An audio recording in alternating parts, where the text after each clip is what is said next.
Olá, meus irmãos. Eu vou ler com vocês o que está escrito em primeiro livro de Samuel, capítulo 23, a partir do verso de número 15, que nos diz o seguinte: Vendo, pois, Davi que Saul saíra a tirar-lhe a vida, deteve-se no deserto de Zif, em Horesa.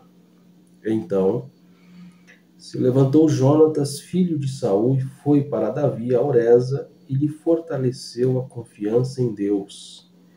E lhe disse: Não temas, porque a mão de Saul, meu pai, não te achará.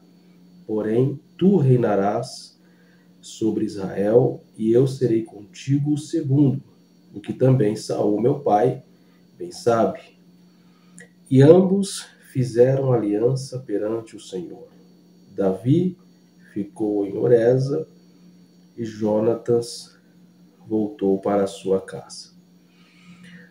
Todos nós sabemos ou conhecemos um pouco a história de Davi bem antes de assumir o trono como rei de Israel. Nós sabemos que Davi estava no pasto, cuidando dos animais de seu pai. Ele era o filho mais jovem, mais moço, e de certo modo desprezado até, porque na tradição judaica as grandes famílias, as famílias ricas, elas conseguiam pagar um empregado ou ter um escravo para cuidar dos animais, das suas posses, daquilo que era de interesse deles. Porém, as famílias mais pobres, as famílias menos favorecidas, elas não tinham esse privilégio de ter um empregado, um escravo, alguém para poder fazer essas tarefas. Então, essas tarefas, elas eram executadas geralmente pelo filho mais moço. Os filhos mais novos dessas famílias eram quem faziam esses trabalhos, de cuidar dos animais, de fazer toda essa gestão desses bens que a família possuía.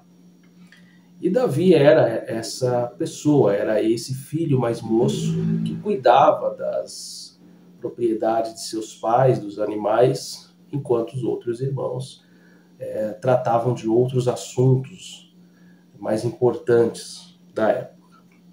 Sabemos também que Davi, depois de ser chamado pelo pai para ir ter com os irmãos, para levar alimento aos irmãos, nesse percurso, chegando até lá, ele observa, ele ouve que havia um filisteu que estava ofendendo não somente a nação de Israel, mas também o Deus de Israel. E Davi, muito corajoso, muito preparado, decidiu, em nome do Senhor, ir contra esse filisteu, não é? E todos nós sabemos que haveria um prêmio para aquele que vencesse esse gigante filisteu Golias. E Davi, não pelos prêmios, não pelos benefícios que ele iria receber, mas em nome do Senhor foi ter com este filisteu e o derrotou. Consequentemente, ele foi para o palácio, recebeu os benefícios que lhe foram oferecidos, casou-se e viveu o dia a dia no palácio do rei de Israel, que na época era Saul.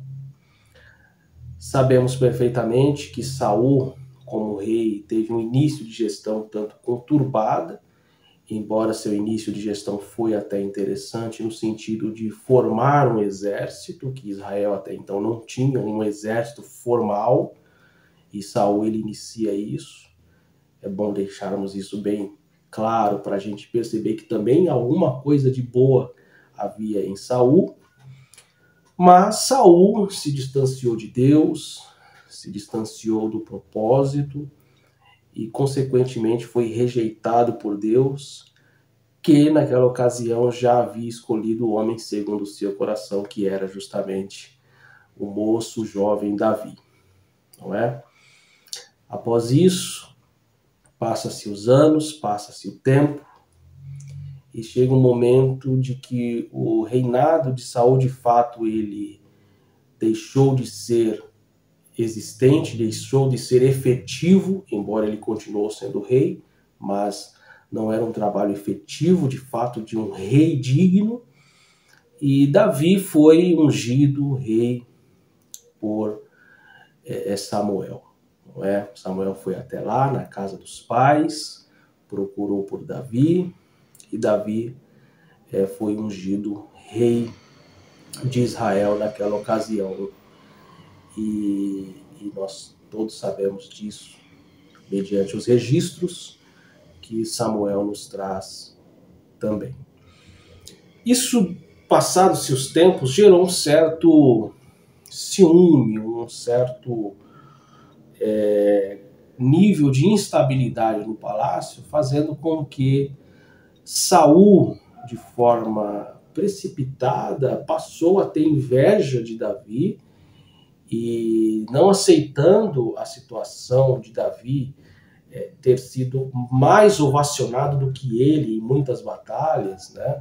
Como, por exemplo, aquele louvor que foi cantado: Saul matou milhares e Davi seus 10 milhares, ou seja, tudo isso foi levando até Saul aquele sentimento de ódio, aquele sentimento de não aceitação da visibilidade que Davi estava conquistando, que era tão maior quanto a do próprio rei Saul, e Saul intentou, a partir dali, de tirar a vida de Davi. Consequentemente, Davi passa a fugir, a viver fugindo para não ser morto por Saul. Vai para o deserto, vai para a caverna, escreve muitos salmos nessas ocasiões, e Davi passa então a ser um nômade em função do desejo ardente de Saul de tirar-lhe a vida.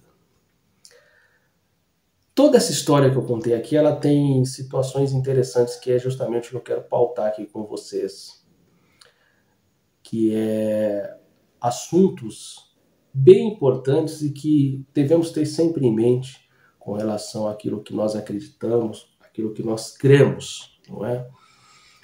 E o que é interessante notar é que, mesmo diante dessa história toda que nós falamos aqui, é claro que há muitas outras coisas envolvidas, isso é só um resumo para você entender, nós devemos perceber que houve um lastro nessa trajetória que Davi deixou, e esse lastro deve ser bem entendido.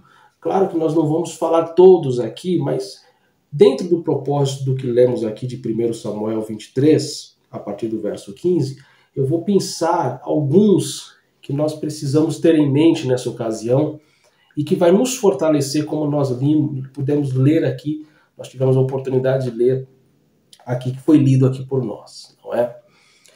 E mesmo diante disso, sabemos que Davi, ele tinha uma pessoa que poderia, em qualquer circunstância que ele, Davi, viesse a estar, poderia estar com ele, poderia estar junto a ele, independente de quem fosse o inimigo de Davi.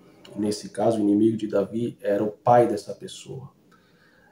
A importância de termos ou de fazermos as relações certas na vida, ela é fundamental, e isso eu quero que você fixe bem aí na sua mente, que é importante termos as relações exatas na nossa vida, porque essas mesmas relações exatas, essas mesmas boas relações que nós construímos na trajetória da nossa vida, são essas mesmas relações que vai fazer com que as promessas que Deus fez na sua vida possam se cumprir. Nós nos esquecemos disso, nós nos esquecemos das pessoas que nos protegem, nós nos esquecemos das pessoas que nos guardam, nós nos esquecemos das pessoas que nos escondem no nosso adversário e achamos em algumas ocasiões que essas pessoas não querem que a gente cresça, que a gente evolua, que a gente prospere. Não, essas pessoas, elas estão nos preservando para que as promessas de Deus possam se cumprir em nossas vidas.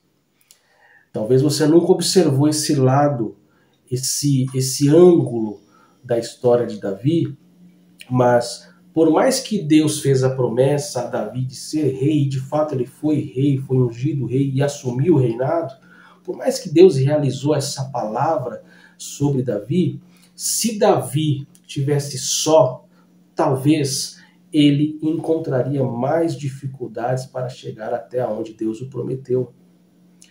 É por isso que Deus sempre levanta pessoas como Jonatas para ser as pessoas que vão nos fazer alcançar justamente os seus desígnios. Pessoas que Deus levanta para nos auxiliar na nossa caminhada e para, acima de tudo, que as promessas que Deus nos fez possamos alcançar. Você já identificou na sua vida que talvez exista pessoas que você pode pensar assim com você, nossa, essa pessoa, ela poderia me ajudar mais, fazer mais por mim, mas que na verdade essa pessoa já faz muito por você, porque essa pessoa está preservando você, guardando você, para que as promessas de Deus aconteçam na sua vida e você não se perca? Você já parou para pensar? Você já parou para pensar? Olha só o que nos diz o texto. Que Jonatas foi até onde Davi estava, em Oreza, e fortaleceu a confiança de Davi em Deus. Pense comigo. Eu tenho confiança em Deus. É uma coisa isso. Agora, eu ter plena confiança em Deus é totalmente diferente. É igual um celular. Você tem um celular aqui. Eu posso falar para você, caso você me pergunte, se o celular está carregado, eu vou falar para você, está carregado 50%. É uma coisa, vai aguentar algumas horas. Agora, se eu disser para você, ele está assim carregado 100%, ele não vai aguentar apenas umas horas, ele vai aguentar um dia inteiro.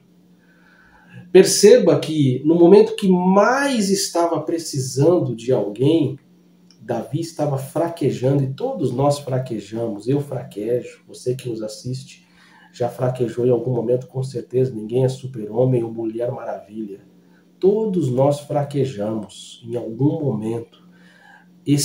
Essa fortaleza que nós imaginamos, criamos na nossa mente, que somos ou que devemos apresentar para as pessoas, isso tudo é uma ilusão. Nós somos homens debilitados, pessoas fracas, frágeis.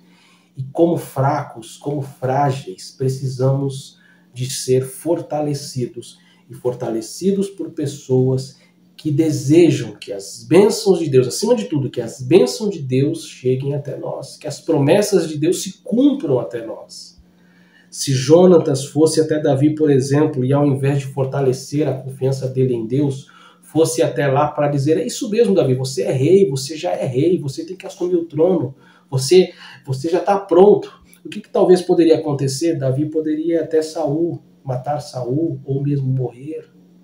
É a mesma coisa aquele jovem, né, que começou hoje no ministério, começou a pregar, né? Aí a pessoa pensa assim, nossa, esse jovem está pregando uma maravilha, está ensinando, está pregando a palavra com eloquência e tudo mais. E de repente o pastor desse jovem começa a observar e fala assim, bom, esse jovem realmente está pregando muito bem, mas eu vou dar uma segurada nele. O pastor não está fazendo isso porque ele quer encerrar o seu ministério, podar o seu ministério. Não, o pastor está fazendo isso, sabe por quê? Porque ele está preservando o seu ministério.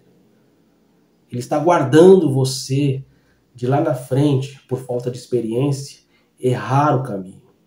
E para que no momento certo, aí sim, você possa ser alcançado pela promessa e aí sim viver a promessa que Deus te fez. A gente às vezes esquece dessa ótica, de enxergar as coisas por esse lado.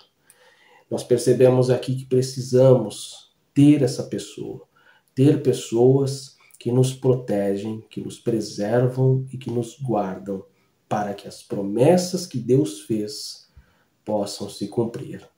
Se você sabe que tem alguém assim, glorifique a Deus. Se você ainda não identificou, com certeza, essa pessoa já existe e você precisa observar mais. Se você entende que realmente é necessário ter essa pessoa, ótimo, então você já está suscetível a encontrar de fato alguém que seja um amigo verdadeiro e vai fazer com que as promessas de fato venham se cumprir na sua vida. É isso que nós temos que pensar. É dessa forma que nós temos que avaliar as coisas que estão ao nosso redor. Essa reflexão é para todos nós, para mim, para você que nos assiste, que precisamos de pessoas, de amizades verdadeiras, para que as promessas de Deus se cumpram em nossa vida. Pessoas que nos protegem, pessoas que nos guardam, pessoas que são leais, para não nos fazer precipitar no caminho, mas antes nos fortalecer para que as promessas não venham tardar em nossa vida. Que Deus te abençoe.